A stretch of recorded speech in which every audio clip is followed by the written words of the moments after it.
భుజబలంబు మరియు బుద్ధిబలములుండి దైవ బలము లేక దీనుడగును. భుజబలంబు మరియు బుద్ధిబలము నుండి దైవ బలము లేక దీనుడగును. కర్ణుడంతటి వాడు కడపటికేమయ్యే, కర్ణుడంతటి వాడు కడపటికేమయ్యే. మరువబోకు ఇట్టి మంచి మాట, మరువబోకు మీరు మంచి మాట, మరువబోకు మీరు మంచి మాట. Even if a person has the physical prowess and strength, the intellectual power, if he does not have the strength and the grace of the Lord, he would be humble and he would be impoverished. What happened to the great Karna? At last, he had to accept defeat. Do not forget this useful and valuable word. What happened to Karna? Should not forget about that. దేవుడన్న మాట తెలియనందరికిని, దేవుడన్న మాట తెలియనందరికిని, మాట తెలిసినంత మూట ఏమి. దేవుడైన ఎట్టి ధన్యుని పూజించి, దేవుడన్న మాట తెలియరయ్యా. దేవుడైన ఎట్టి ధన్యుని పూజించి, దేవుడన్న మాట తెలియరయ్యా, దేవుడన్న మాట తెలియరయ్యా. All people know what God means. But what is the use of knowing merely the word? What wealth do you acquire by merely knowing it? You have to worship God in the form of dharma and man, and thus get the benefit of knowing God. జీవునకు అజ్ఞానము తొలగక పరమాత్మనే తాననేటువంటి భావము కలుగదు.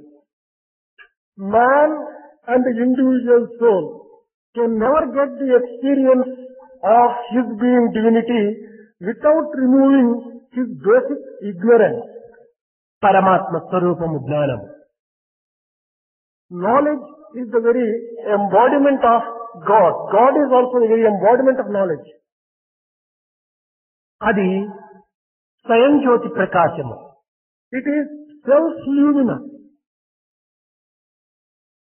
ఆ ప్రకాశమే నేనయ్యు, ఆ జ్ఞానమే నేనయ్యు మానవుడు నిరంతరము తలచినప్పుడే ఇదే అద్వైత సిద్ధి.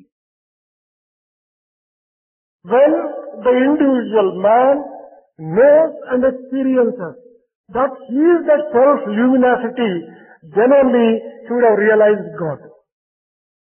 వెలుగనగా ఏమిటి? What do you mean by light? పదార్థములను తెలియజేయనటువంటిది. Light enables people to know what the objective world is. అయితే మనము నేడు పదార్థములను ఏ ఆధారం చేత మనం చూడగలుగుతున్నాం? With the help of what have we been able to see the objects? పగలు సూర్యప్రకాశము చేత వస్తువులను మనం చూడగలుగుతున్నాం. We have been able to see the objects during the day with the help of the light of the sun. రాత్రి వేళల యందు చంద్రుని యొక్క వెన్నెల చేతను, నక్షత్రముల యొక్క ప్రకాశము చేతను, దీపముల యొక్క వెలుగు చేతను వస్తువులను చూడగలుగుతున్నాం. During the night, we have been able to see the objects with the help of the moonlight, the light coming from the stars and the light coming from the lamps lit. అయితే ఇది సూర్యప్రకాశమనియు, ఇది చంద్రుని యొక్క కాంతి అనియు, ఇది దీపము యొక్క వెలుతురనియు మనం ఏ రీతిగా తెలుసుకోగలుగుతున్నాము? దేని ద్వారా మనం తెలుసుకోగలుగుతున్నాం? How have we been able to know that such and such is the sunlight, such and such is the moonlight, and such and such is the light of the lamp? ఇది కన్నుల ద్వారా మనం తెలుసుకోగలుగుతున్నాం. Through eyes we have been able to know this truth.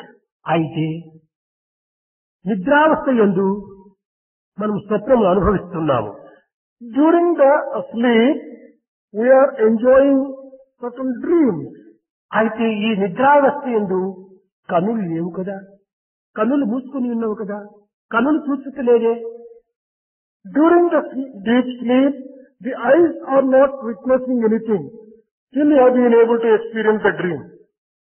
కానీ పగలు చూసినట్టుగానే సమస్త పదార్థములను మనము స్వప్నం నందు చూడగలుగుతున్నాము.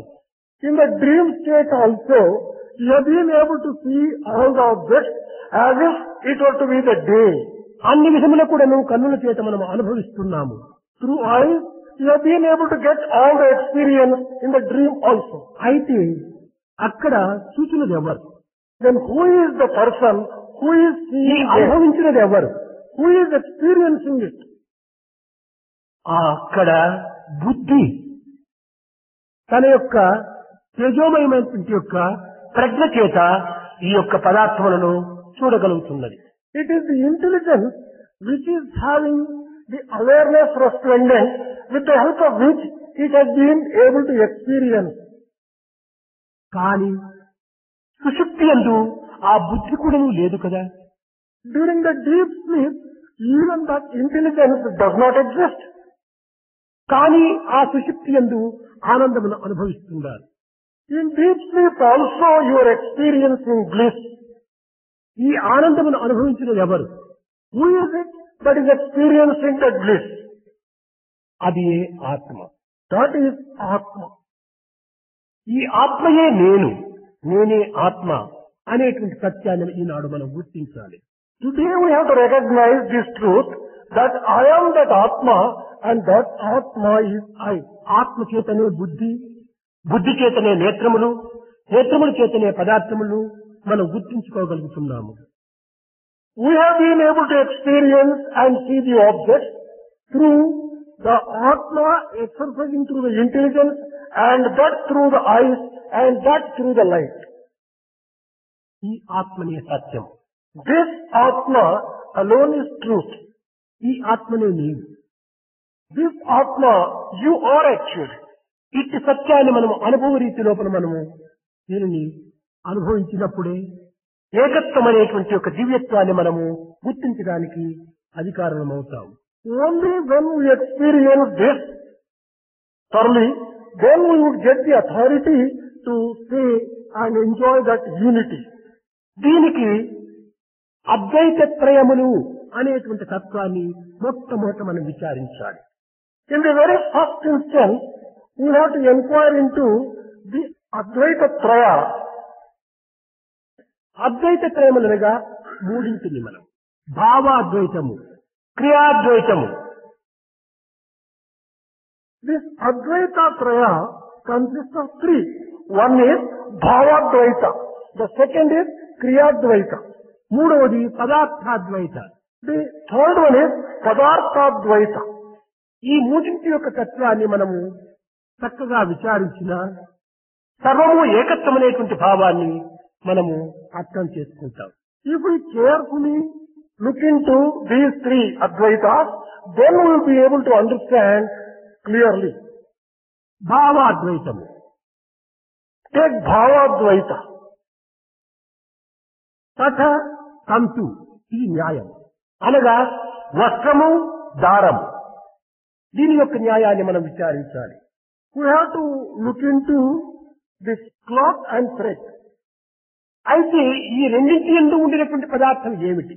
What is it that is common for both these objects?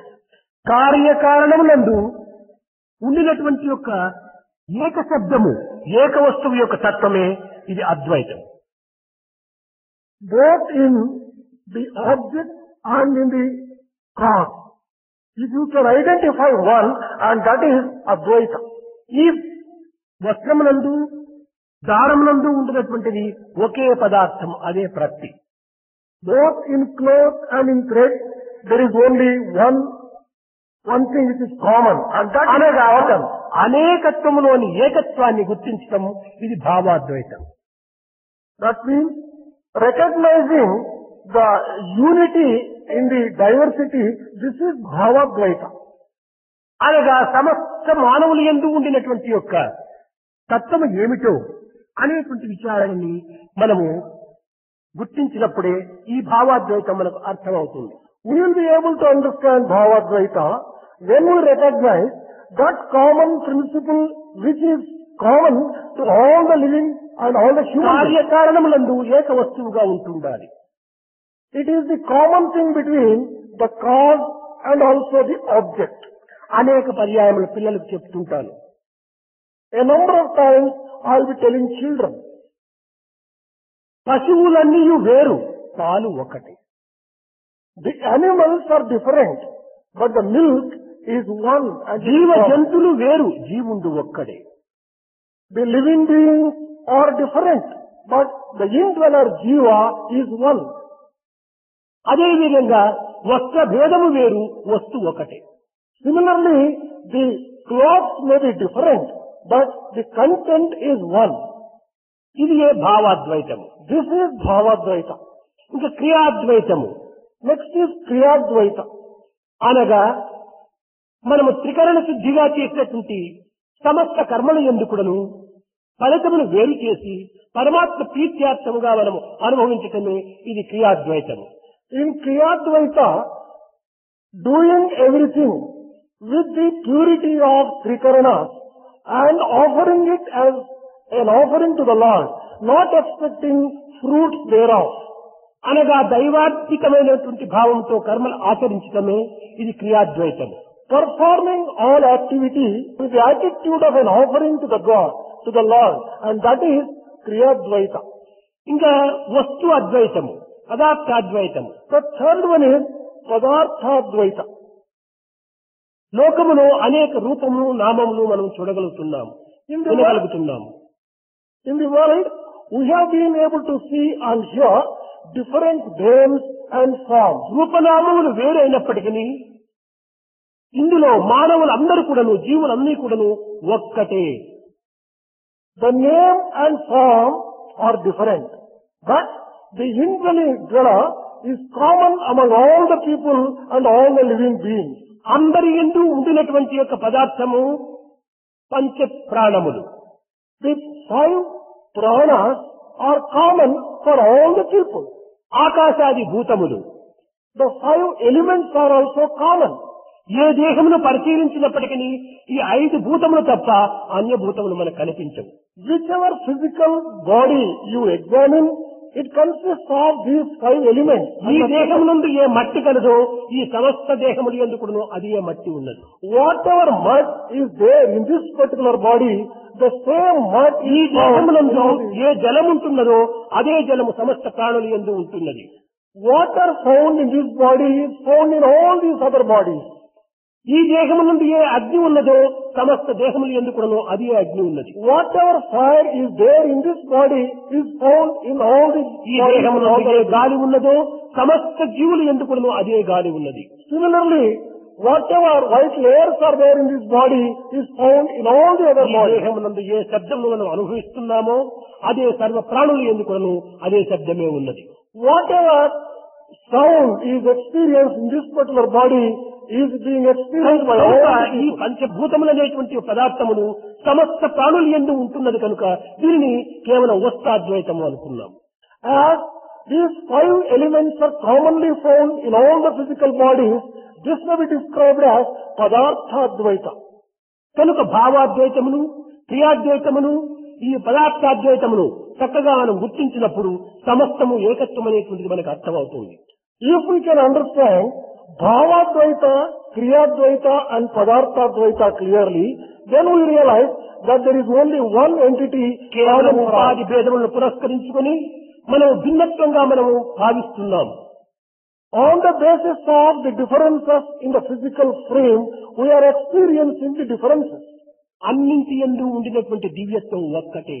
There is only one divinity which is common for all. ఈ దివ్యత్వమైనటువంటి సర్వులు ఎందుకును దేదీప్యమానమై ప్రకాశిస్తూ ఉంటున్నది. This divinity is shining resplendently in all living beings. అగ్ని ఉంటున్నది. There is fire.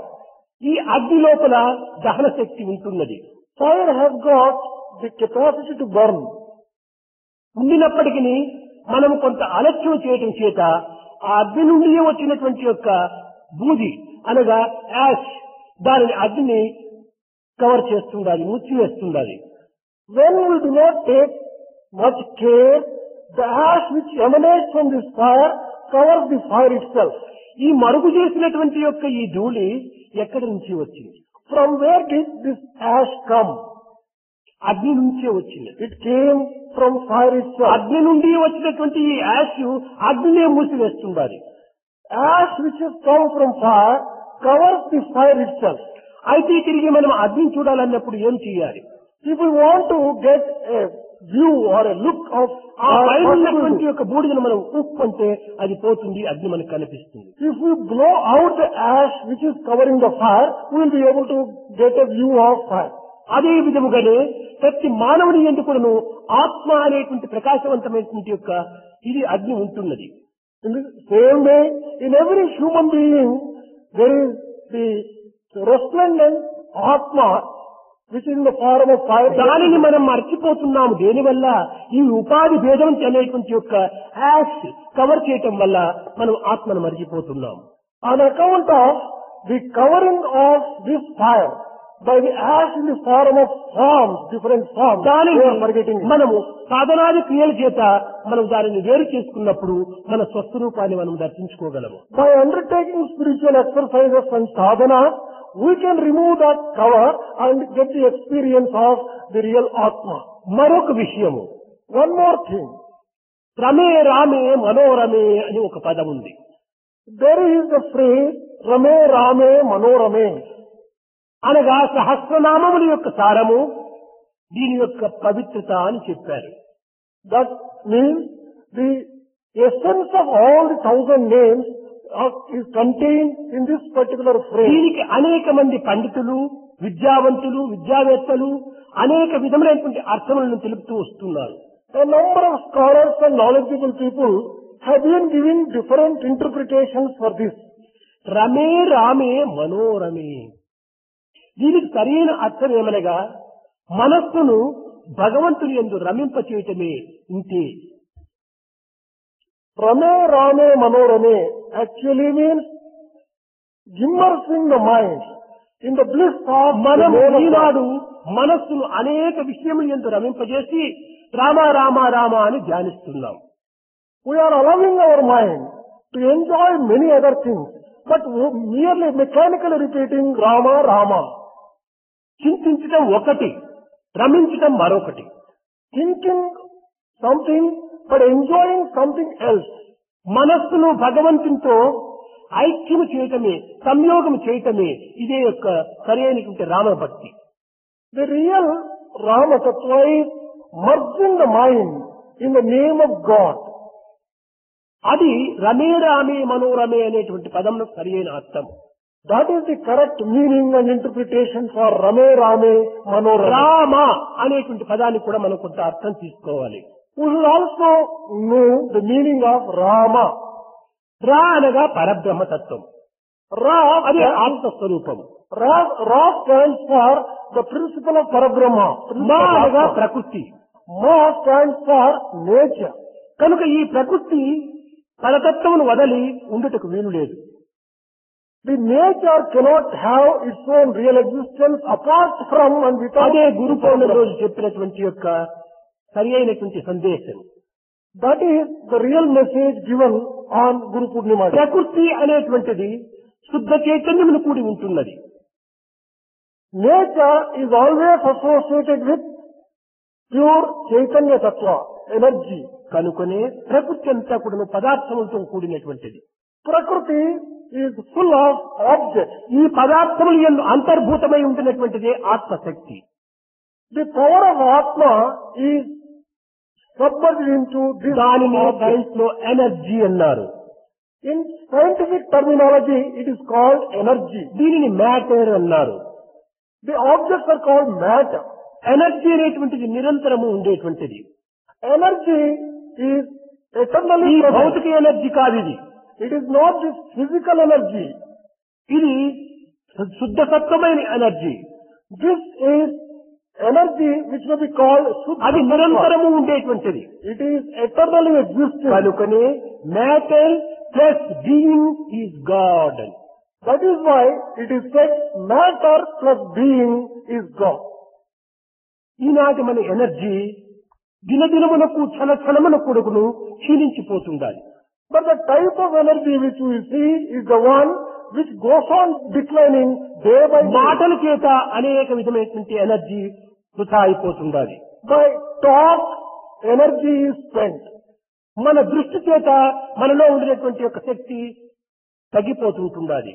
By seeing at things, we lose the energy which మన is in us. వినికిడి చేత కూడాను మనలో ఉన్నటువంటి energy క్షీణించిపోతుండాలి. Similarly, by thinking also, we just lose our energy. మన తలంపుల చేత కూడాను మనలో ఉన్నటువంటి energy రమించిపోతుండాలి. By thoughts also, the energy within us gets ఈ spent. విధంగా మానవుడు చేసేటువంటి ప్రతి క్రియల యందు కూడాను, ప్రతి దృష్టి యందు కూడాను, ప్రతి మాట యందు కూడాను ఎనర్జీ అనేటువంటిది వృథా గడుపుకుంటున్నాం. Energy is used up in every act and every అది aspect of life. ప్రాకృతమైనటువంటి energy. This is energy which is దివ్యమైనటువంటి ఎనర్జీ అనేటువంటిది ఏనాటి కూడాను క్షీణించేది గాని, తరిగేది గాని, పెరిగేది గాని కాదు. divine energy will not decline and will not grow. It is always కనుక constant. ప్రకృతికి పరమాత్మకు ఏనాటికి ఎడబాటు లేదు. Therefore, there cannot be separation between nature ప్రకృతి and అంతా God. కూడాను పరమాత్మ స్వరూపంగానే మనం భావించాలి. The entire nature must be considered as the very form of God. విశ్వం విశ్వ స్వరూపం. The cosmos is the very form of Lord, God. మీరు రామ యొక్క చరిత్ర యందు మీరు చదివి ఉండవచ్చును. You must have read in the history of Rama. Janaka మహారాజు ఇంటి యందు ఉండినటువంటి యొక్క శివధనస్సును రాముడు త్రుంచాడు. Rama bent and broke the Shivadhanus which was in the kingdom of Janaka. కానీ శివధనస్సును విరిచినాడు. కానీ ఈ ధనస్సునకు ఇటువైపున అటువైపున ఉన్నటువంటి నారి మాత్రం తెగలేదు.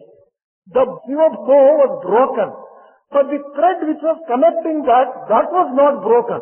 అదే నారి. That is, ఒక కొస రాములు, ఒక కొస సీత. ఈ రామసీతలకు మధ్య లోపల ఏమాత్రం ఎడబాటు జరగలేదు. one end there is Rama, at the other end there is Sita. There is no separation between these two entities. కనుక ఈ యొక్క నారి అనేటువంటిది జగటకుండా ఉండటం అనేటువంటిది ప్రకృతితో సమ్మిళితమై ఉండేటువంటి యొక్క దివ్య శక్తియే. That thread which was not broken shows the eternal relationship that exists between God and nature. కనుక దైవత్వం అనేటువంటిది ప్రకృతితో ఏనాటి కూడా ఎడబాటు జరిగేటువంటిది కాదు. Divinity can never be separated from nature anyway. నిత్యత్వమైనటువంటి యొక్క దైవత్వమునకు అల్పత్వమైనటువంటి మానవత్వమునకు ఎక్కడి సంబంధం అని మనం కొంత నిరాశకు గురి కావచ్చు. Sometimes we become desperate by thinking, how can there be relationship with God who is infinity and with man who is such a small being? సముద్రము అనంతమైనటువంటి, Ocean is infinite. ఎంత అనంతమైనటువంటిది అయినప్పటికీ దాని యందు ఉన్నటువంటి గుణములు మూడే. However infinite the ocean be, there are three characteristics which are common for the entire దానిని water. మనం బట్ట పైన వేసుకుంటే తడిగా ఉంటుంటాది. If you put water on clothes, it gets ఈ wet. తడికి చల్లదనం ఉంటుంటాది.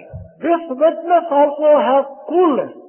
అదే దీనిలో నురుగుగా వస్తుంది తెల్లదనము. And this also has got the whiteness. ఆ తెల్లదనము, ఈ చల్లదనము, ఈ తడి, ఈ మూడు గుణములు సముద్రం యొక్క లక్షణములు.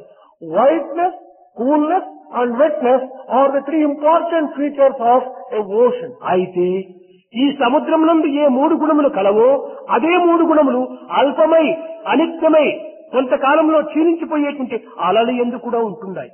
These three very characteristics which are common to the ocean are also found in the waves which are temporary and transient. అలలు ఒక మిథ్యమైనటువంటివి.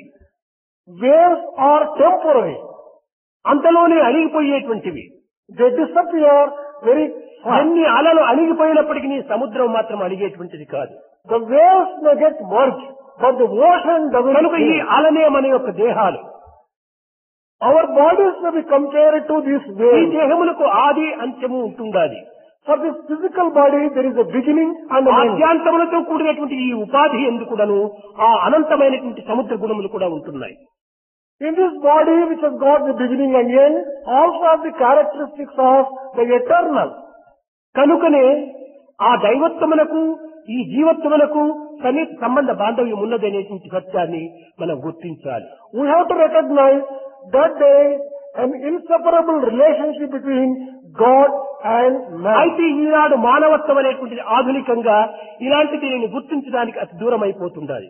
But the modern man is not able to realize this particular truth. ఆధునిక మానవులు ఈనాడు giraffe వలె తయారవుతున్నారు. Modern man is becoming comparable to giraffe. Giraffe అనగా దీని యొక్క అంతరార్థం ఏమిటి? What is the inner significance and meaning of దాని తలకు దాని హృదయానికి చాలా దూరంగా ఉంటుండాలి. the inner significance is that there is a great distance between its head and its అనగా heart. ఈనాటి ఆధునికుడు తన తలకును యోచించేటువంటి తలకును హృదయంలో ఉండినటువంటి యొక్క ప్రేమకును పూర్తి భిన్న భేదంగా కనిపిస్తున్నాడు. The meaning is that for the modern man, there is a great distance between what he జిరాఫ్లు thinks ఎప్పుడైనా and what he has. ఎక్కడైనా జూ లోపల దాని మెడ చాలా పొడవు. Giraffe we must have seen and in any zoo. కానీ దాని మెడ ఎక్కడో ఉంటుండాలి, దాని హృదయం ఎక్కడో ఉంటుండాలి. It has a long neck separating its అదే head from విధంగా the heart. ఈనాటి ఆధునిక విద్యార్థులందరి యొక్క తల కూడాను హృదయానికి సంబంధం లేకుండా జీవిస్తున్నారు. Similarly, the modern student is living a life wherein his head is quite తలకు different from హృదయానికి his heart. సన్నిహిత సంబంధ బాంధవ్యం చేర్చాలి. You must establish a close relationship between your head and heart. ఈనాడు ఏకత్వమైనటువంటి విచారణకు అతి దూరంగా ఉంటున్నారు. People today do not enjoy the unity in the కారణం ఏమిటి? What is the reason for చేతి this? నిండుకు పని లేదు, Because he does not have a handful of work. హృదయం నిండుకు మంచి భావాలు లేవు. He does not have a heart filled with good thoughts. చేతి నిండుకు పని, హృదయం నిండుకు మంచి భావాలే లేకపోతే ఈయన యొక్క జీవితము కుక్కతోక వంటిదిగా తయారవుతుంది. If a man does not have hands full of work and a heart filled with good feelings, he tends to become something like the tail of a dog. ఈ కుక్కతోక ఎట్ట ఉంటాది? దబ్బలేసి కట్టినంత వరకు చక్కగా ఉంటాయి, అది విప్పిన తక్షణమే మరి ముడుచుకుంటుంది. What is the special characteristic of this dog's tail? So long as you straighten up with the help of a few sticks and tie it, it will be straight. Once you remove the sticks, it again gets bent, crooked. ఈనాడు సత్సంగములు యందు ఇలాంటి సమావేశములు యందు ఉన్నటువంటి మనసు బయటికి పోతానే ఉండలేదు. Mind which is so sacred in such good company and in such good కారణం assembly. ఏమిటి? హృదయం నిండుకు దుర్భావములు, దుశ్చింతలు, దురాలోచనలు. The moment the people go out, they do not have such good feelings. What is the reason for this? The reason is the heart is full of bad thoughts, bad feelings. కనుక and మొట్టమొదట bad మనము ideas. ఈ యవ్వనత్వమునందు చేతి నిండుకు పని చెయ్యాలి. Therefore, in youth, we should have tight work. హృదయం నిండుకు మంచి భావాలు నింపుకోవాలి. We have to fill our hearts with good feelings. ఈ విధమైనటువంటి యొక్క జీవితాన్ని మనం పోషించుకున్నప్పుడే ఈ అనంతత్వంలోని ఏకత్వాన్ని మనము అర్థం చేసుకోవడానికి వీలవుతుంది. Only when we foster this kind of life, we will be able to understand the underlying divine మనం unity. దేనిని in all మనం the diversity. త్యాగం చేయనక్కర్లేదు. We need not make any special sacrifices. భోగమునందు కూడాను త్యాగం మనం అనుభవించవచ్చు. We can enjoy even in renunciation. అనగా దీని యొక్క భావం ఏమనగా మనము విషయాసక్తిని అహంకారమును దూరము గావించుకుని ఏ కార్యమును మనం ఆచరించినప్పటికీ అది సమర్థమైనటువంటి యొక్క పవిత్రతనే బోధిస్తుంటాయి. Whatever work you undertake with detachment and with the equanimity of mind, it becomes sacred. ఈ విధమైనటువంటి యొక్క మార్గమును మనము నిత్య జీవితంలో అనుభవింపజేసుకున్నప్పుడే దైవత్వమైనటువంటిది చక్కగా మనకు అర్థమవుతుంది. Only when we practice such sacred things in our day-to-day life, we tend to understand divinity. దైవ అనేటువంటి పదములకు కూడా మనం మొట్టమొదటి అర్థం తీసుకోవాలి. We should understand the correct meaning of the word Daiva. దైవ అనగా సమష్టి అని దీని అర్థం. Daiva refers to the totality. సమష్టి అనగా యావత్ జగత్తు ప్రపంచమంతయును దైవత్వమే. The totality and the fullness refers to that the entire cosmos must be taken దీనినే as గీత God విశ్వ itself. విరాట స్వరూపము అన్నారు. This is the meaning of the cosmic form of the Lord. విశ్వమంతయు కూడాను సమష్టితో కూడినటువంటిదే కనుక దీనినే దైవ అని చెప్తూ వచ్చారు. As the entire cosmos is filled with divinity, the word Daiva is ఈ appropriate. దైవత్వాన్ని మనం అనుభవించుకోవాలంటే దైవత్వం యొక్క నామత్వాన్ని మనం అర్థం చేసుకోవాలి. If we should really experience this divinity in our life, we should understand the meaning of Nama. అనగా ఈ నామముకు ఉన్నటువంటి అర్థాన్ని కూడా మనం తీసుకోవాలి. We should take the correct meaning of this word Nama. నా అనగా కాదు, లేదు అని అర్థం. Na means not this. మా అనగా నాది, నాది అని. Ma refers to mine, mine. నామ అనగా నాది కాదు అనేటువంటి అర్థాన్ని తీసుకోవాలి. Nama means not mine. This is the correct ఒక meaning. రామ కృష్ణ అనేటువంటి నామములు కాదు. నామం అనగా నాది కాదు అనేటువంటి భావంతో నామం ఆచరించాలి. We have to practice everything with the feeling that this is not mine. నామమా అనేటువంటి దానిని నామా అనగా మార్చుకుంటే అదే నామస్మరణగా మారిపోతుంది. If we can transform not mine as Nama, then it becomes Namasmarana itself. కనుకనే దివ్యత్వంలో ఉండినటువంటి అంతరార్థములు అనంతంగా ఉంటున్నాయి. There are a number of inner meanings and significances associated with ఈ divinity. అనంతమైనటువంటి నామములో యథార్థాన్ని మనం విశ్వసించి అనర్థాలను మనం స్వీకరిస్తున్నాం. This Nama, which is infinite, we are giving up all the correct meanings and we are taking only the wrong interpretation and meaning. ముఖ్యంగా దీనికి కారణము అవివేకమే, అవిద్య. The essential cause or reason for this దీనికి particular వాసనా state of శక్తియే ప్రధానమైనటువంటి బలత్కరమైన శక్తి. it is on account of the desires and the tendencies which have been ఈ వాసనా శక్తి అనగా కేవలము తన తత్వాన్ని తాను విస్మరించి పరతత్వాన్ని ఆశ్రయించటమే దీని యొక్క ప్రధానమైన లక్షణము. Vasana Shakti refers to experiencing things which are not his and forgetting things which are his. సత్యాన్ని అసత్యంగాను అసత్యాన్ని సత్యంగాను నిరూపిస్తుంది. It proves truth as untruth and untruth as truth. శాశ్వతాన్ని అశాశ్వతంగాను అశాశ్వతాన్ని శాశ్వతంగాను విశ్వసిస్తుంది. It also again tries to establish the permanent entities as non-permanent and impermanent things as permanent. ఈ అవిద్య అనేటువంటిది అద్దము వంటిది. Ignorance may be compared to a mirror. ఈ అద్దం ముందు మనం పోయి నిల్చుకున్నప్పుడు మన కుడి చేయి ఎడం చేయిగా కనిపిస్తుంది, ఎడం చేయి కుడి చేయిగా కనిపిస్తుంది. When you go and stand before a mirror, you see your right part of the body as the left అది and left దీని as the right. విరుద్ధము.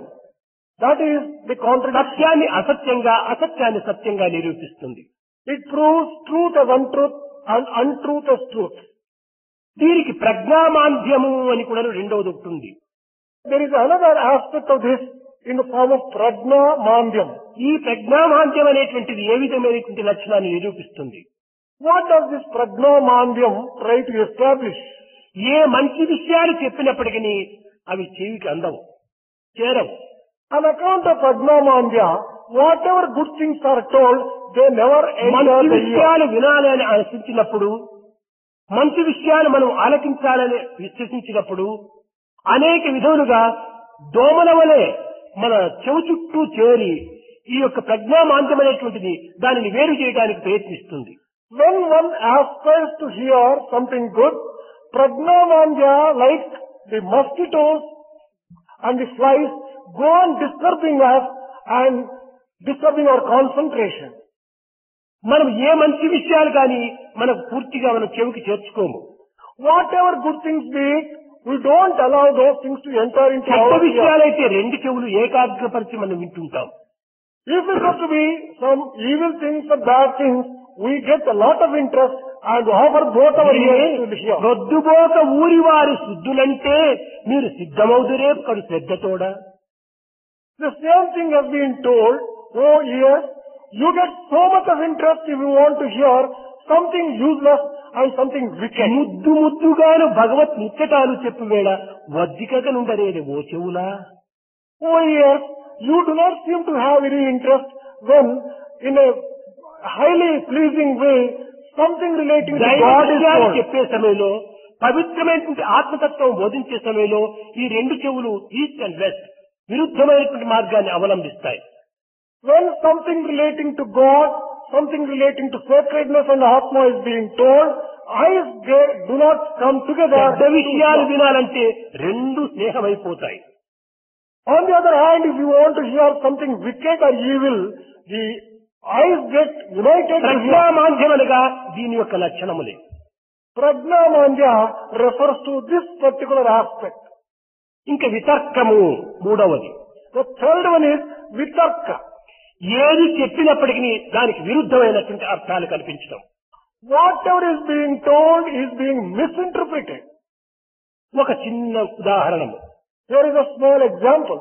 పరమ భక్తుడు శుక్లాంబరధరం విష్ణుం శశివర్ణం చతుర్భుజం ప్రసన్నవదనం ధ్యాయే సర్వ విఘ్నోపశాంతి అంటాడు.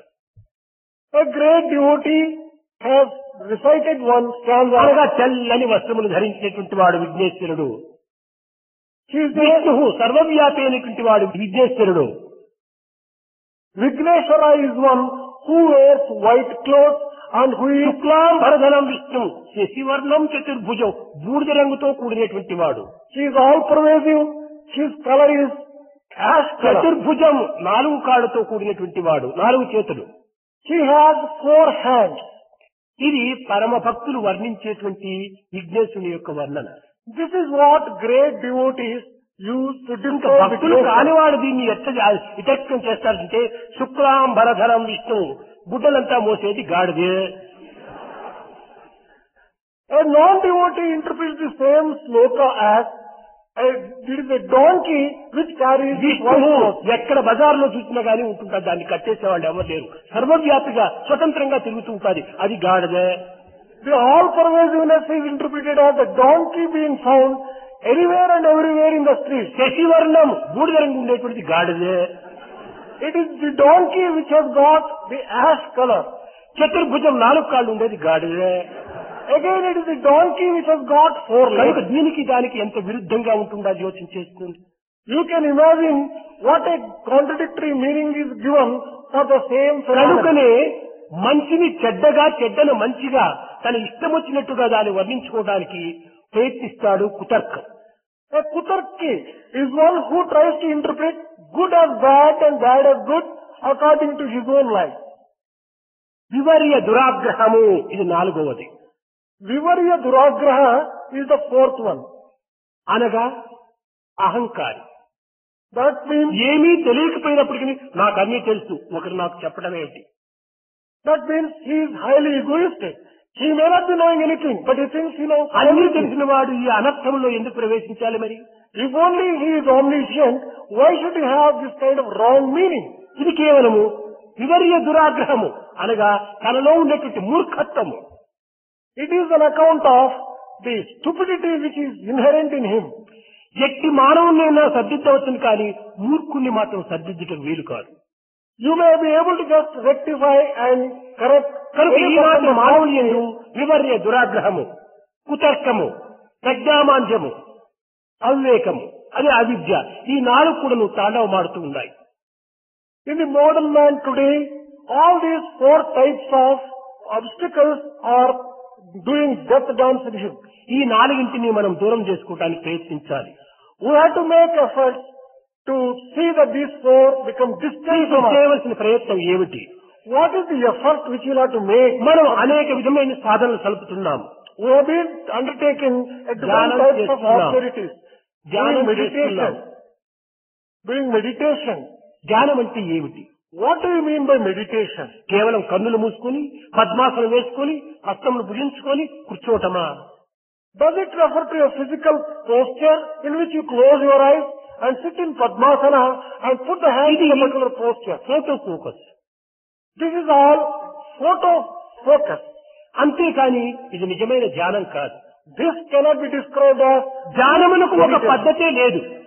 For true meditation, there is no specific. మనస్సును భగవంతునిపై నియమించడమే నిజమైన ధ్యానం. Merging mind in God is real ఈ meditation. ధ్యానం అనేటువంటి జీవితం అంతా ధ్యానంతో కూడినటువంటిది. The entire life itself is full of meditation. మీరు పుస్తకాలు చదువుతూ దానిపై ధ్యానం పెట్టారు. When you are reading, you are meditating on what you అక్కడ are reading. నీవు ధ్యానమే చేయకపోతే పుస్తకాన్ని నువ్వు చదవలేవు కదా. Without having that concentration, you would not be able to read the book at all. నీవు లెటర్ రాస్తున్నావు. లెటర్ రాసే సమయంలో ఏ అక్షరానికి ప్రక్కన మరొక అక్షరం రావాలి అనేటువంటి, ఏ విషయానికి మరొక విషయం ప్రక్కన రావాలి అనేటువంటి విషయం పైన ధ్యానమే లేకపోతే లెటర్ నీవు రాయలేవు. Similarly, while writing a letter, unless you have concentration, you will not be able to write letters and the ideas in the బజారులో appropriate way. నడచాలంటే ఎక్కడ ఏ కారు వస్తుందాదో, ఎక్కడ ఏ లారీ వస్తుందాదో, ఎక్కడ ఏ మనిషి వస్తున్నాడో అనే ధ్యానమే లేకపోతే నీవు బజార్లో నడచలేవు. Similarly, when you are walking in a bazaar, unless you are aware and you are concentrating to take note of what is నీవు happening, భోజనం చేసే సమయంలో ఎక్కడ ఏ కూర ఉంది, ఎక్కడ ఏ పచ్చడి ఉంది, ఏ పచ్చడిలో ఏ మిరపతోలు ఉంది, ఏ పచ్చడిలో ఏ కరేపాకు ఉంది అని ధ్యానమే లేకపోతే నువ్వు దానిని భుజించలేవు. similarly, when you are partaking food, unless you are concentrating and you are aware of what is all the things what are కనుక available, జీవితం లోపల తెల్లవారి మొదలు రాత్రి పరుండినంత వరకు నువ్వు walking, talking, reading, writing, eating అన్ని కూడా నువ్వు ధ్యానమే. in real life, right from the dawn to dusk until you go to bed, every activity is an activity associated అనగా with dhyana. ఏ విషయమునందు మనస్సును ఇమిస్తామో అదంతా ధ్యానమే. In whichever particular activity you merge your mind, అయితే it is ఈ called ధ్యానంలో meditation. 2 రకములైన ధ్యానములు. But in meditation, there are 2 ఈ types of Prakrit meditation. ధ్యానము, One is meditation relating to the అది external world, పరార్థ ధ్యానము. and the other one is the parartha dhyana, ఇది meditation. పదార్థము, అది పరార్థము. One is padartha, the external objects. The other one is parartha, the కనుక transcendental. మన మనసును పరిపరి విధములుగా పరిగెత్తేటువంటి ఈ మనసును కట్టి పరమాత్ముని వైపున మరల్చటమే నిజమైన ధ్యానం. True meditation consists of diverting the mind and channelizing the mind towards God. ఇటు పోయే మనసు అటు త్రిప్పటమే. It is only turning the mind from one direction to another direction. అటు త్రిప్పితే చాలు, ఇదే మనకు మోక్షం లభిస్తుంది. By turning the mind the proper way, you get ఇటు liberation. తిప్పితే చాలు, బంధం ఏర్పడుతుంది. If you turn the mind the other way, you get bound. Lock ఉంది, బీగం ఉంది, There is a lock here. బీగం చెవి ఉంది. There is key. బీగం చెవిని బీగంలో పెట్టి లెఫ్ట్ సైడ్ టర్న్ చేస్తే ఓపెన్ అవుతుంది, రైట్ సైడ్ టర్న్ చేస్తే లాక్ అవుతుంది. If you insert the key into the lock, turn it towards the left side, it gets locked. And if you turn it towards the right side, it opens. కనుక మన హృదయమే ఒక lock, బీగము. మనస్ బీగం చెవి, key. Our mind may be compared to key. దానిని హృదయంలో పెట్టి God side turn చేయి డిటాచ్మెంట్, వరల్డ్ సైడ్ టర్న్ చేయి attachment. Merge your mind into the heart, turn it towards the nature, and it becomes bound. Turn it towards God, it becomes కనుక liberation. మనస్సును భగవంతుని పైన మరల్చడమే నిజమైన ధ్యానం. Diverting and channelizing mind towards God is కానీ real ఆ meditation. సూక్ష్మాన్ని గుర్తించుకోలేక గంటల ధ్యానాల్లో కూర్చుంటున్నాము. Not realizing this subtle truth, we are ఆ sitting for గంటల్లో hours కొన్ని గంటలు together. నిద్రలో చేరిపోతుంటుంటాది. And while sitting for meditation for hours together, ఇంకా కొన్ని you నిమిషాల fall asleep. చప్పున అనవసరమైన చింతల్లో మునిగిపోతుంటాది. Even when you are thinking of meditation, your mind goes towards ఎందుకు ఇలాంటి different ధ్యానం objects. మనం చేయటం? Why should you undertake ఇలాంటి this kind ధ్యానం of చేసే బదులు meditation? ఇంటి పనులు చేయవచ్చును కదా, Instead of doing this kind of meditation, ఇంకేమైనా సమాజ సేవలు చేయొచ్చును కదా. you can undertake either the work related అదే to the home or అదే service. ఉత్తమం ఈ ధ్యానం కంటే. That service is much better than this kind of meditation. ఒక్క క్షణమైనా కూడా నువ్వు మనస్సు నిలకడలేనటువంటి ధ్యానం చేసి ప్రయోజనం ఏమిటి? If you have not been able to get the steadiness of the mind even for a moment, what is the use of your doing కనుక ఈ meditation? ధ్యానముల కంటే కూడాను సర్వులు యందు ఉండినటువంటి యొక్క దైవత్వాన్ని ప్రేమిస్తూరా, అదే నిజమైన ధ్యానం. Instead of this kind of meditation, you go on loving the Lord who is common for love all. All serve all. Principle is love all and serve all. ఈ రెండింటి యొక్క తత్వాన్ని మనం గుర్తించాలి. We have to recognize the truth behind these two statements. ఒక జీవుని చూసి ద్వేషించటము, మరొక జీవుని చూసి ప్రేమించటము. Looking at one person and loving him and hating another person. ఒక జీవుణ్ణి హింసించటము, మరొక జీవుణ్ణి ద్వేషించటము. Hating one person and putting another ఇది person to hurt. ఏ విధమైనటువంటి దైవత్వానికి చూగదు. How can you describe this as a proof of divinity? కనుక సర్వులను ప్రేమించేటువంటి యొక్క తత్వాన్ని మనం గుర్తించాలి. We have to recognize the truth that loving all is alone divinity. నీవు మానవుడు కాదు. You are not a mere man. ఈ మానవత్వములో 5 విధములైనటువంటి తత్వం ఉంటున్నాయి. There are 5 types of principles inherent in man. మానవ దైవత్వము ఒక్కటి, One is Manava Daivatvamu. మానవ మానవత్వం మరొకటి, The second one is Manava Manavatvamu. మూడవది మానవ దానవత్వం మరొకటి, The third one is Manava Danavatvamu. నాలుగవది మానవ పశుత్వం ఒకటి, The fourth one is Manava Pasutvamu. ఇంకోటి మానవ హీనత్వం ఒకటి. The fifth one is Manava Heenatvamu. ఈ 5ంటిని మనం చక్కగా గుర్తించాలి. We have to recognize all these 5 things very clearly. మానవ దైవత్వం The first one is Manava Daivatvamu. అనగా మానవుని యందు ఒక దైవత్వం ఉంటుండాలి. That means to say that there is అదే divinity inherent in every man. ఇదం సర్వం. That is the meaning of Isha Vasyam Idam తన Sarvam. యందు ఉన్నటువంటి ఆత్మతత్వమే గిన తనకు లేకపోయినప్పుడు ఈ జీవితమే వ్యర్థమయ్యేటువంటిది. If he does not recognize the Atma which is in him, the life itself would become a waste. కనుక ఇట్టి ఆత్మతత్వం పైనే మనసుని ఇమిర్చి Merging mind in this kind of Ishwaratva, ఈ దేహం అనేటువంటి ఒక ఉపాధిగా భావించి considering the physical body పుణ్యకార్యములు యందు as an instrument, పవిత్రమైనటువంటి మార్గములు యందు జీవితాన్ని ప్రవేశింపచేయటమే. introducing life in the proper ways, in good ways and in virtuous ways. నిరంతరము మంచి చింతన చేయటం, Constantly thinking good, దాన ధర్మాల్లో మనం ప్రవేశించటము, entering into activities, సేవాది సత్కర్మల్లో మనము ప్రవేశించటము, undertaking activities, service, దైవ ప్రేమతో మనం జీవితాన్ని ముంచటం, living a life with love towards ఇది God. మానవ దైవత్వం. This may be described as మానవ Manava. మానవత్వం ఏమిటంటే కర్తవ్య కర్మలు ఆచరించటం. What is the meaning of Manava Manavatvam? Discharging the duties enjoined on the life. బ్రహ్మచర్యం, గృహస్థం, వానప్రస్థం, సన్యాసము, ఈ 4 మార్గములు ఎందుకు సక్రమమైనటువంటి దానిని మనం ప్రవేశపెట్టుకోవటం. Duties have been enjoined in Brahmacharya, Grihastha, Vanaprastha and Sannyasa. Discharging ఆ those duties. వయోభేదమును పురస్కరించుకొని మన ప్రవర్తనను పవిత్రమైన మార్గంలో ప్రవేశపెట్టడం. Discharging the duties associated with these 4 ashramas, this is the Manava Manavatvam. కనుక ఈ విధమైన మానవుడు చేయగలిగినటువంటి విషయములు సత్య ధర్మ శాంతి ప్రేమలనేటి ఈ మానవత్వాన్ని కూడినటువంటి ప్రవర్తనలో మనము జీవితాన్ని గడపాలి. Living a life on the basis of the principles associated with humanity, this is Manava Manavatvam. ఇది మానవ మానవత్వం. This is Manava Manavatvam. మానవ అంటే ఏమిటి మొట్టమొదట అర్థం చేసుకోండి. We should understand in the very first instance the meaning of Manava. నవ అనగా క్రొత్తది, Nava stands for something new. మా అనగా కానిది, Ma refers to not. క్రొత్తది కానిదే మానవత్వము. Manavatvamu therefore refers to that which అనగా is ఇది not క్రొత్తది new. కాదు, అనేక జన్మలుగా వస్తూ ఉంటుండాది, పాతదే ఇది, రోతదే ఇది. That means to say that this is not something new. It has been coming for ages together. అంతేకాకుండా మరొక అర్థాన్ని కూడా మనం తీసుకోవాలి. మానవ, మా అనగా అజ్ఞానం, There is మా అనగా లేకుండా, వా అనగా వర్తించడం. అజ్ఞానం లేకుండా వర్తించేటువంటిదే మానవత్వం. There is another meaning for this Manavatvam, and that means living a life free from ignorance. కనుక ఇలాంటి యొక్క అపవిత్రమైనటువంటి మార్గంలో పోకుండా దివ్యమైనటువంటి మానవునికి అనుగుణమైనటువంటి యొక్క ధర్మ మార్గంలో ప్రవేశపెట్టడం మానవత్వం.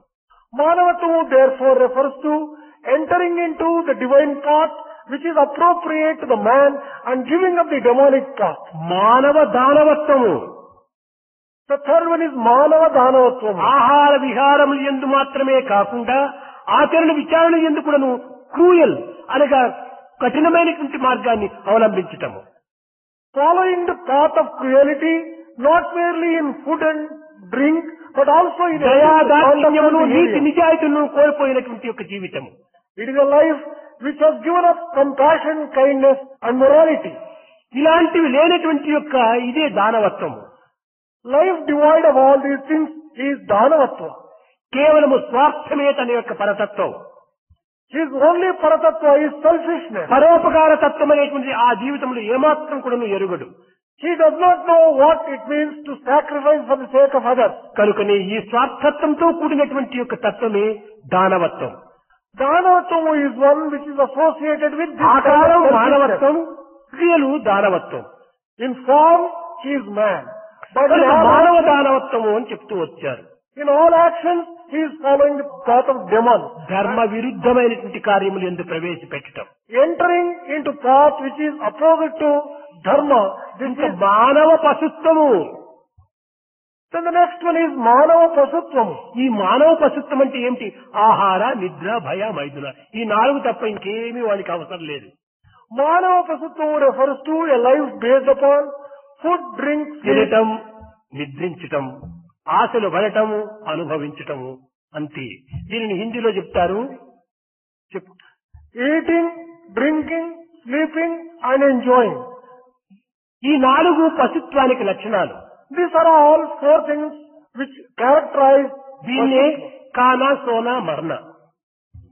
The same thing has been told in Hindi. తినటము, నిద్రించటము, చావటము. ఎట్ట చావటము? అనుభవించి చావటము. Eating, sleeping and dying.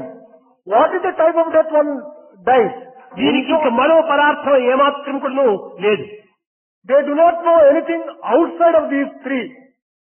ఇది ఒక మానవ పశుత్వం. This is Manava Pasutva. ఇలాంటి మానవ పశుత్వం కంటే అధమైనటువంటిది మరొకటి ఉంటుంది. There is one which is worse than this తన Manava Pasutva. స్వార్థాన్నైనా త్యాగం చేసి పరులకు హింస కల్పించాలి. Giving up even his own pleasures and his own comforts, causing inconvenience and harm and hurt to తనకు others. 2 కన్నులు పోయినా పర్వాలేదు, ఇంకొకరికి 1 కన్ను పోవాలి. ఇలాంటి దుర్భావం. Even if he loses both eyes, it doesn't matter. But he is bent upon taking one more eye of another. ఉపకారము చేసిన వారికి అపకారము గావించటము అది హీనత్వం. Harming people who have done good for us. And కానీ అది కాదు నిజమైన మానవత్వం. this is not a true humanity. ఉపకారికి ఉపకారం చేయటం కూడా గొప్ప మానవత్వం కాదు. Doing good for people who have done good. ఉపకారికి ఉపకారము నెపమెన్నక అనగా ఉపకారికి ఉపకారం చేయటం గొప్పది కాదు. Doing good for people who have done good for us. అపకారికి ఉపకారము నెపమెన్నక చేయువాడు నేర్పరి సుమతి అన్నాడు. అనగా అపకారికి కూడా ఉపకారం చేయటం మానవత్వం. On the other hand, doing something good for a person who has harmed us, that is real humanity. కనుకనే ఈ అన్నింటికంటే అధమైనటువంటి మానవత్వం కంటే, పశుత్వం కంటే, ఈ దానవత్వం కంటే మానవత్వాన్ని మనం గడుపుకోవటానికి ప్రయత్నించాలి. కానీ మానవత్వం యొక్క దైవత్వాన్ని కూడా మనం చెందటానికి కొంత సాధ్యం కాదు. We have to at least make effort to live a life associated with Manavatvam. If it is not possible to go beyond that, మానవుడైనా బ్రతకండి. man has to live at least as a man. అందులోనే దైవత్వం కూడా మనం అనుగ్రహంతో పొందవచ్చును. By divine grace, we may be able to enjoy divinity even in that life. మనం ఎన్ని చదువులు చదివినప్పటికీ, Whatever type, ఎన్ని పట్టాలు మనం అందుకున్నప్పటికీ, whatever degrees we ఎంత have గొప్ప acquired, పదవులు ఏలినప్పటికీ whatever power and authority we have, మానవత్వాన్ని మాత్రం మనం వదలరాదు.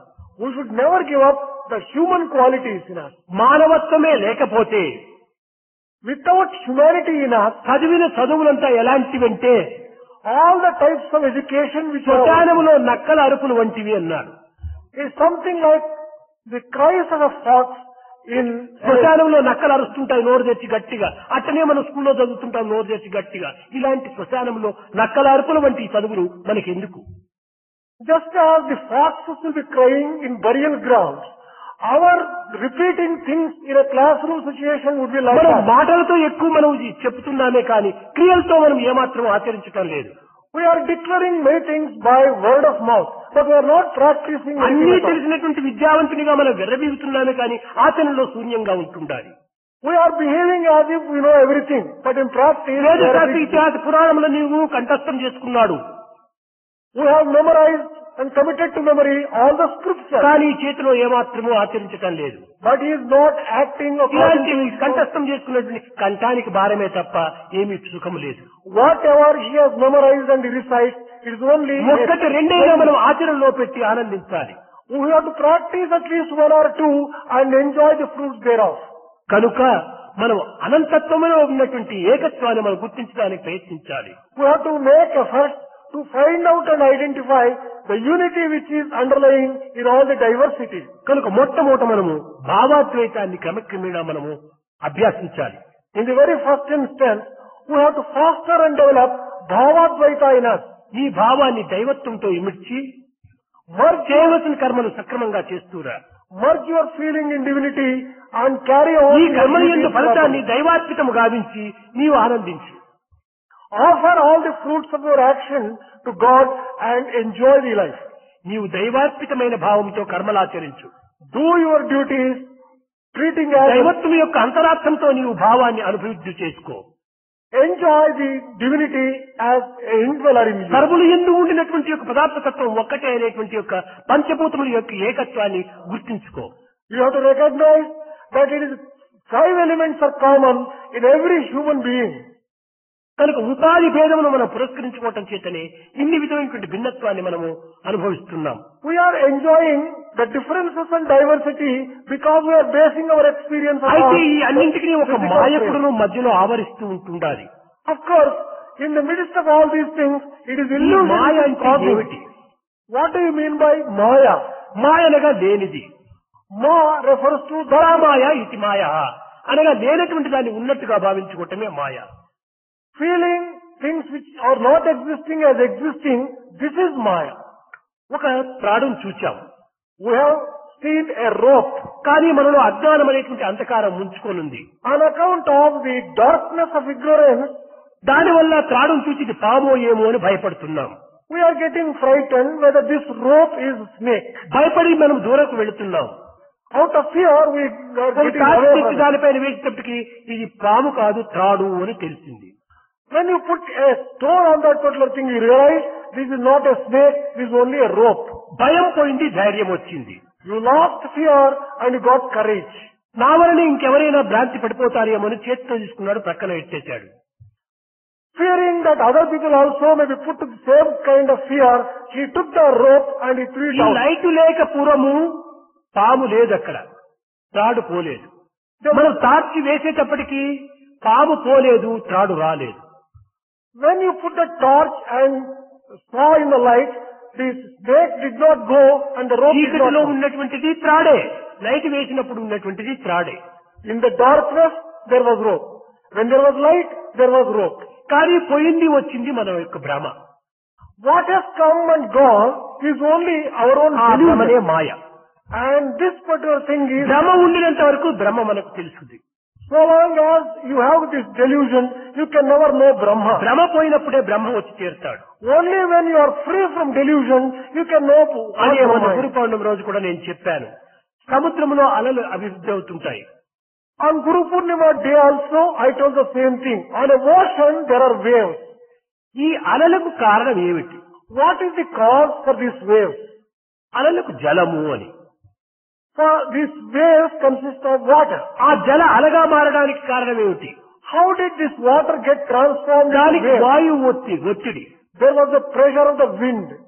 ఈ వాయువు ఒత్తిడి చేతనే జలము అలగా మారిపోతుండాలి. On account of the pressure of wind, water got transformed into waves. ఇక్కడ మాయ ఏమిటి, బ్రహ్మం ఏమిటి? What is illusion here? What is Brahma here? జలమే Brahma, Water is Brahma. వాయువే Maya, The wind is Maya. ఈ అలనే జీవుడు. And this ఈ wave జీవుడు అనేటువంటి అల ఈ బ్రహ్మ నుంచినే వచ్చింది. దేని వల్ల? మాయా అనేటువంటి గాలి ఒత్తిడి చేతనే వచ్చింది. the individual jiva has come from Brahma only. And he has come on account of this illusion which may be compared to the దీనిని సరిగా మనం చూస్తే గాలి అంటే గ్యాస్ అంటాం మనం. This wind is also described as gas. ఈ gas అంటే ఏంటి? ఒట్టి అబద్ధము అని. కొట్టాడు రావాడు, గ్యాస్ కొట్టాడు, కానీ అది గ్యాస్ అంటే ఏమి? అబద్ధము అని. What does gas stand for? It means a lie. It is something bluff. ఈ గ్యాస్ అనే పదం మెడ్రాస్ వాళ్ళకి చక్కగా అర్థమవుతుంది. కొట్ర కొట్ర గ్యాస్ బుడ్డి అంటారు. ఆ అబద్ధం చెప్పడం ఉండేటానికి ఇది అర్థము. The Madras people use this word gas whenever they want to describe life. Soda బుడ్డి అంటారు. They also just say, oh, you are full of gas like a soda soda bottle. బుడ్డి మీకు తెలుసు, కొట్టేటప్పటికి గర్రని శబ్దం వచ్చేస్తుంది. ఆ బాల్ లోపల పోయేటప్పటికే gas వచ్చేసేస్తుంది. When you know how a soda bottle, when it is opened, the gas comes out.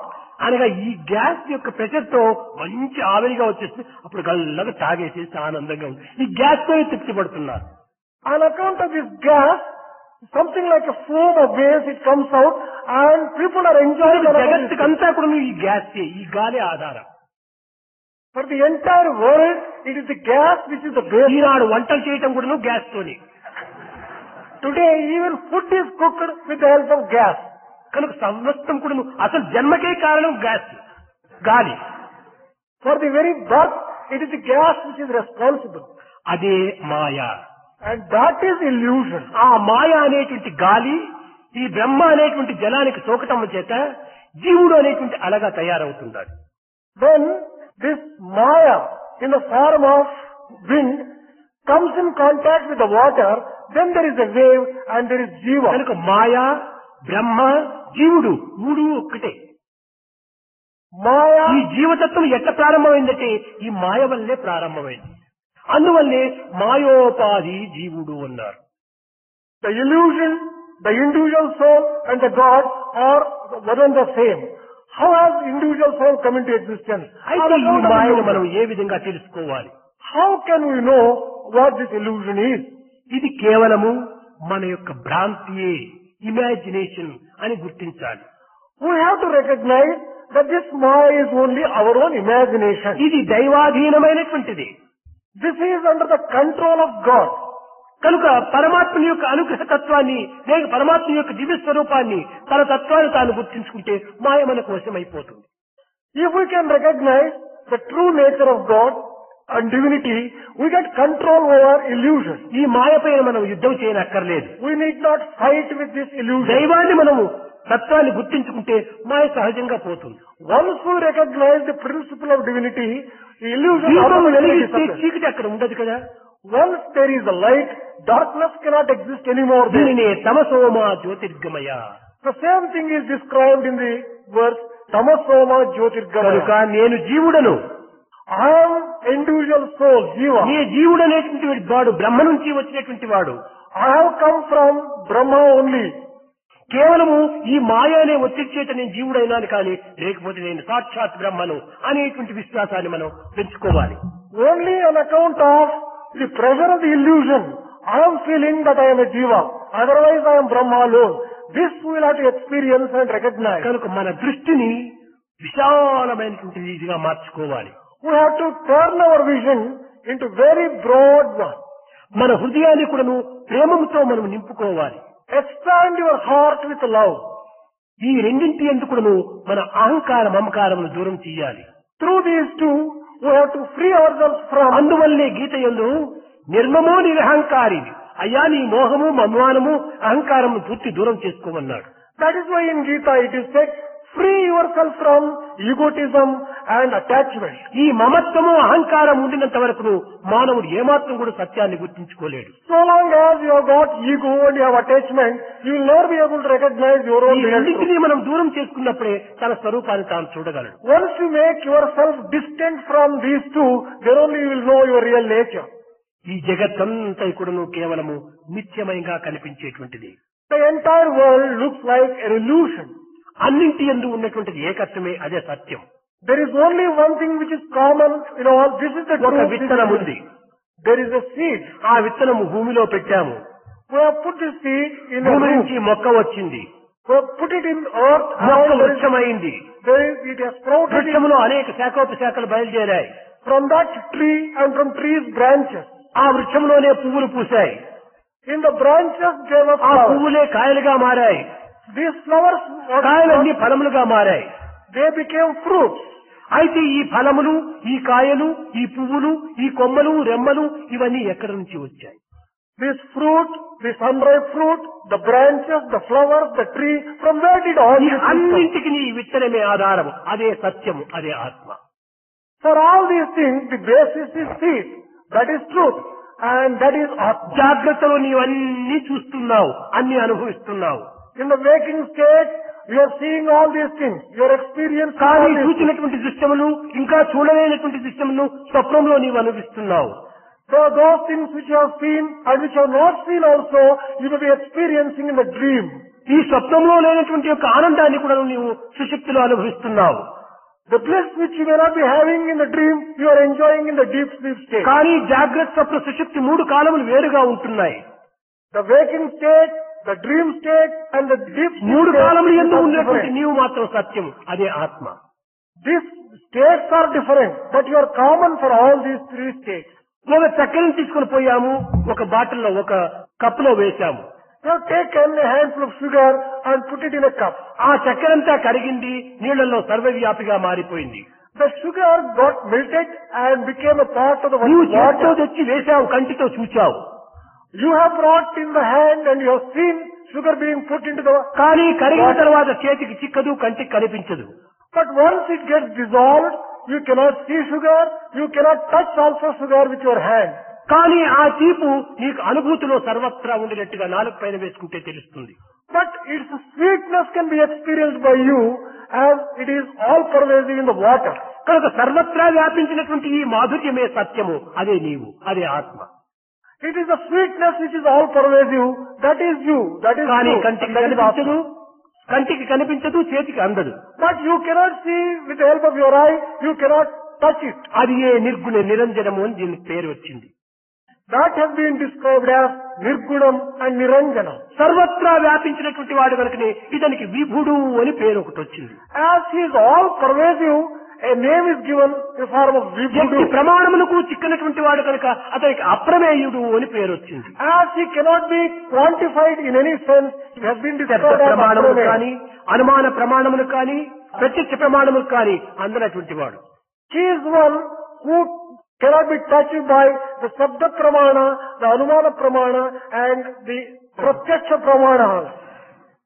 కనుక ఈ విధంగా ఎట్టి ప్రమాణములకు కూడా అందనటువంటి వాడు కనుక అతన్ని అప్రమేయుడు అన్నాడు. As he is not accessible to any one of these three ఈ విధంగా Pramanas, భగవంతునికి ఒక్కొక్క పేరు ఏ విధంగా వచ్చిందంటే దీని యొక్క అన్ని విధములైనటువంటి అంతర్తత్వంతో కూడినటువంటివి, అంతరాత్మంతో చేరినటువంటివి, ఏకత్వంతో ఉండినటువంటివి. God has got different names. There is a meaning as to how he has got all these names. But there is underlying unity which is in all these names. కనుక సర్వులు యందు ఉండినటువంటిది భగవంతుడు ఒక్కడే. There is the same God who is the indweller of all. సర్వులు భగవంతుడే. All people are the forms of God. కనుక తనంతాను తెలుసుకోవటమే భగవత్ యొక్క తత్వము. Realizing who you yourself are is realizing అది divinity. అహంకార మమకారం ఉండినంత వరకు తాను గుర్తించుకోలేడు. So long as one has ahankara and mamakara, one cannot know one's real nature. ఈ అహంకార మమకారమును దూరం చేసినప్పుడే మనకు ఆ యొక్క తత్వం అర్థమవుతుంది. Once a person frees himself from ahankara and mamakara, one can understand అర్పితం his real principle. అర్పితం. Offer it. Offer it. నీ దేహతత్వాన్ని నీవు అర్పితం చేయి. Offer your నీ body మనోతత్వాన్ని నీవు construct. అర్పితం చేయి. Offer your నీ mind. భావతత్వాన్ని అర్పితం చేయి. Offer your నీ feelings. క్రియ ఫలితాన్ని అర్పితం చేయి. Offer the fruits of all your ఒక్కటే actions. అదే And అదే నేను అక్కడ చెప్పాను. నీవే నా తండ్రి, నీవే నా తల్లి, నీవే నా మిత్రుడు, నీవే నా బంధువు అని అంటావు.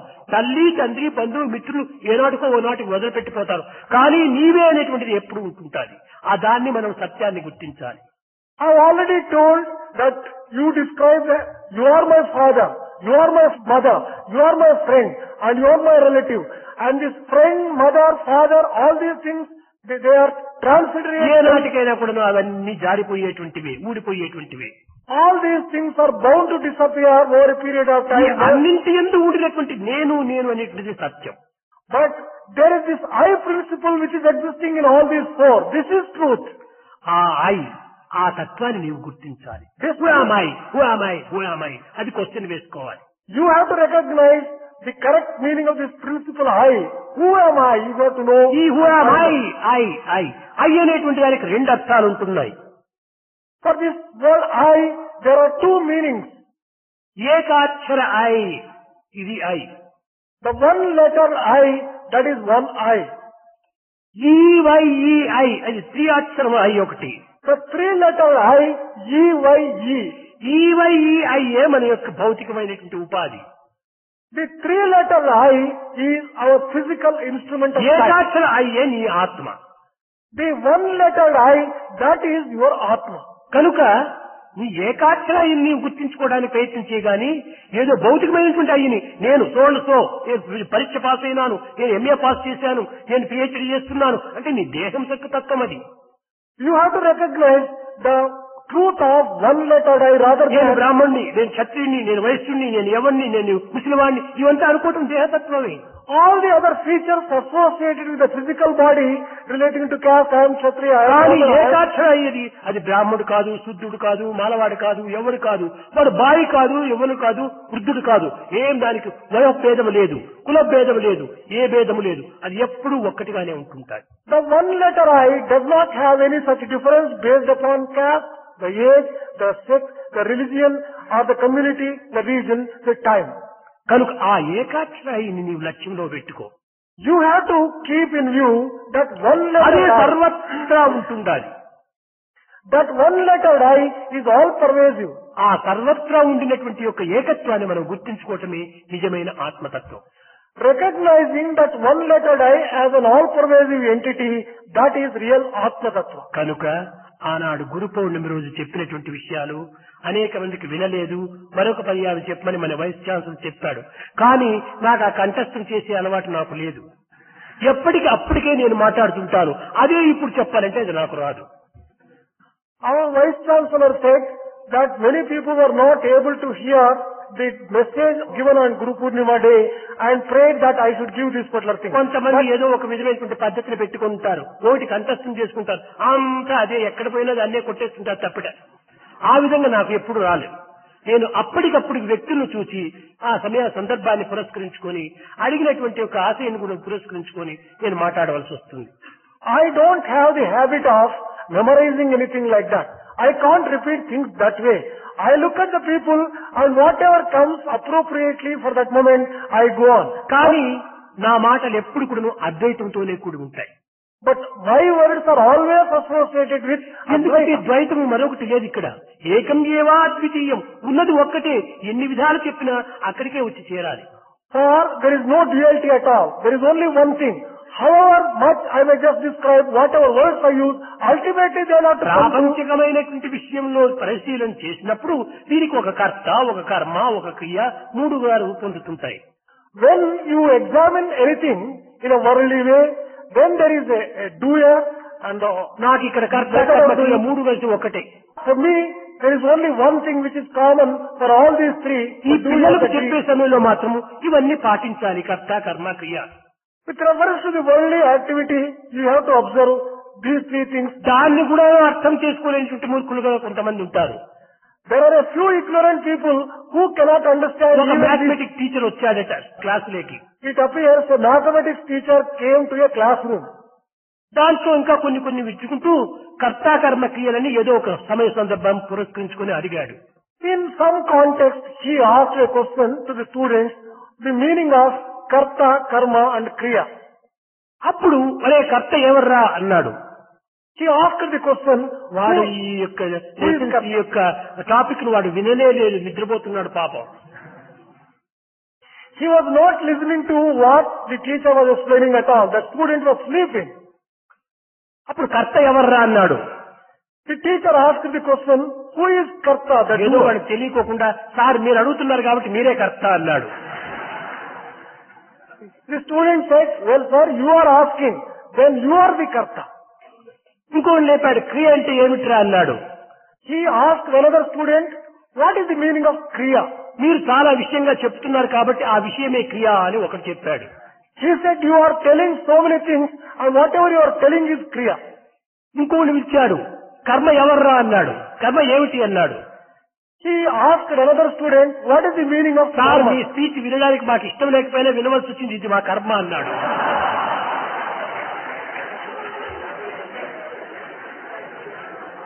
The student said, well sir, we do not want to hear what you are telling, but this is our fate, we have to hear this. This is our karma. అనగా కర్మ అంటే ఏమిటో, క్రియ అంటే ఏమిటో, కర్త అంటే ఏమిటో కూడాను తెలియనటువంటి విద్యార్థులు ఉన్నారు ఇప్పుడు. There are such students who do not know the meaning of karta, karma and kriya. కనుక ఇలాంటి విద్యార్థులకు అలాంటి టీచర్స్ సరిపోతుంటారు, కానీ నాకు అలాంటిది తెలియదు. For this kind of students, such teachers may be appropriate. నా But I do not ఎవరి know. దగ్గరికి వెళ్ళేటప్పటికి నా అద్వైతమే ఉన్నది ఒక్కటే.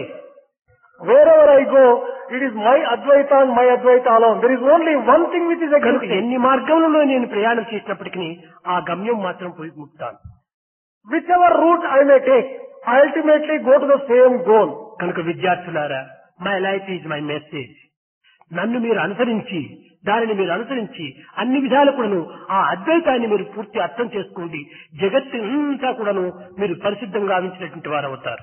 Dear students, my life is my message. Follow the path, follow my life, and then you'll be able to just... ఎప్పుడు ఈ అద్వైతాన్ని మనం అర్థం చేసుకుంటామో రాగద్వేషం చెప్పకుండా పరిగెత్తాయి.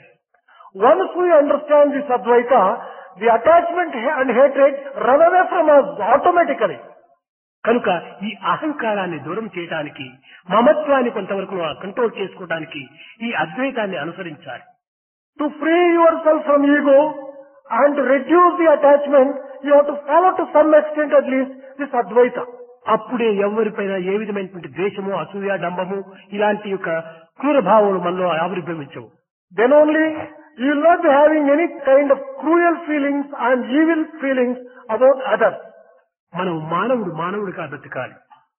As a man, we should live as man. దాని నుంచి మానవ దైవత్వానికి మనం ప్రాకాలి. We have to make progress towards మానవత్వానికి, మానవ పశుత్వానికి మనం ఏమాత్రము రాకూడదు. We should not degenerate ourselves into Manava Danavatvam or Manava Pasutvam. ఈ విధంగా మీరు దివ్యత్వాన్ని పొందడానికి తగిన కృషి చేయాలని నేను ఆశీర్వదిస్తూ నా ప్రసంగాన్ని విరమిస్తున్నాను.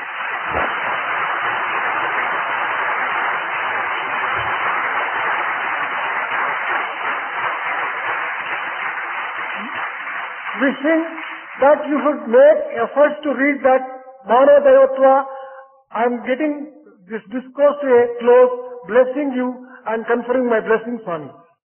भजन बिना सुख शांति नहीं,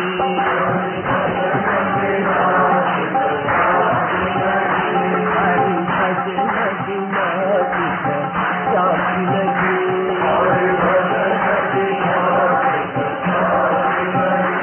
हरि नाम बिना आनंद नहीं, हरि नाम बिना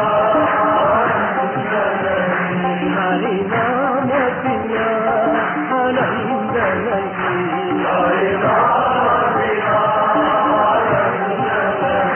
हरि भजन बिना सुख शांति नहीं.